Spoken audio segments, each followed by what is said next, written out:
Good morning everybody. I'm doctor అయోధ్యాకే psychiatrist Vijayawada. నమస్తే. చాలామంది జనబాహుల్యంలో ప్రతి చిన్న విషయానికి మానసికంగా ఏ ఇబ్బంది ఉన్నా వీడు డిప్రెషన్కి గురయ్యాడరా. అసలు అది యాంగ్జైటీనా, సైకోసిస్సా, న్యూరోసిస్సా, లేకపోతే ఎడిక్షనా, ఇంకో ప్రాబ్లమా అనే సంబంధం లేదు. ప్రతి ఒక్కళ్ళని కూడా డిప్రెషన్కి గురయ్యాడు. అసలు డిప్రెషన్ అనేది అంత ఈజీగా వాడే టర్మా? టెక్నికల్గా అలా వాడేయచ్చా?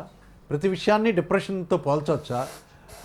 అసలు లేదు, నాన్నగారు అరిచారు, ఏదో ఒక పూట డల్గా ఉన్నాడు, లేకపోతే లవర్ ఫోన్ చేయలా, 2 రోజుల నుండి కలవలా, ఒక పూట డల్గా ఉన్నాడు, లేకపోతే మంచి ర్యాంక్ రాలా, ఒకరోజు డల్గా ఉన్నాడు, అభిమాన హీరో టికెట్లు సినిమా చూడలేకపోయాడు, టికెట్లు దొరకలేదు, ఒక పూట డల్గా ఉన్నాడు. ఇలా డల్గా ఉన్న ప్రతి వ్యక్తిని కూడా డిప్రెషన్కి గురయ్యాడని నామించే ఒక లేబుల్ చేయటం అనేది చాలా తప్పు.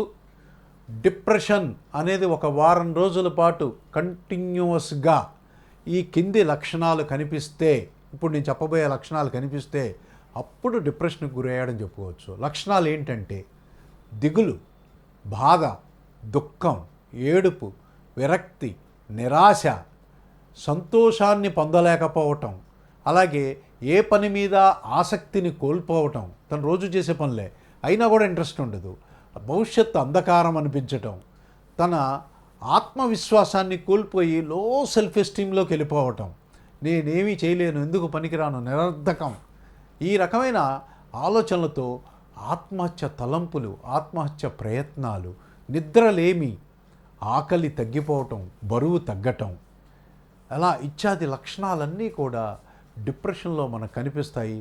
వారం రోజుల పాటు ఇవి ఎక్కువగా ఉంటే మనకు డిప్రెషన్కి గురయ్యాడరా అని చెప్పుకోవచ్చు. డిప్రెషన్లో ముఖ్యంగా మరి హోప్లెస్నెస్, నిరాశావాదం, వర్త్లెస్నెస్, నేను ఎందుకు పనికిరాను, హెల్ప్లెస్నెస్, అంటే నాకు ఎవరు సహాయానికి ఉండరు, నేను చేసుకోలేని ఎవరూ చేయలేరు, ఇలాంటి 3 వాదనలు ఎక్కువగా కనిపిస్తుంటాయి.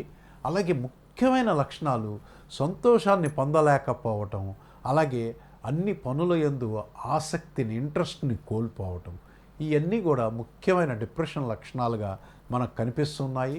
ఈ లక్షణాలు కంటిన్యూగా వారం రోజుల పాటు ఉంటే డిప్రెషన్కి గురయ్యాడనొచ్చు, కానీ ఏదో గంట ఒక పూట డల్గా ఉన్న ప్రతి వ్యక్తిని డిప్రెషన్కి గురయ్యాడంటాం అనేది తప్పు అని ఇప్పటికే మీకు అర్థమై ఉంటుంది. మీ డాక్టర్ అయోధ్య కే సైకాట్రిస్ట్ విజయవాడ. నమస్తే.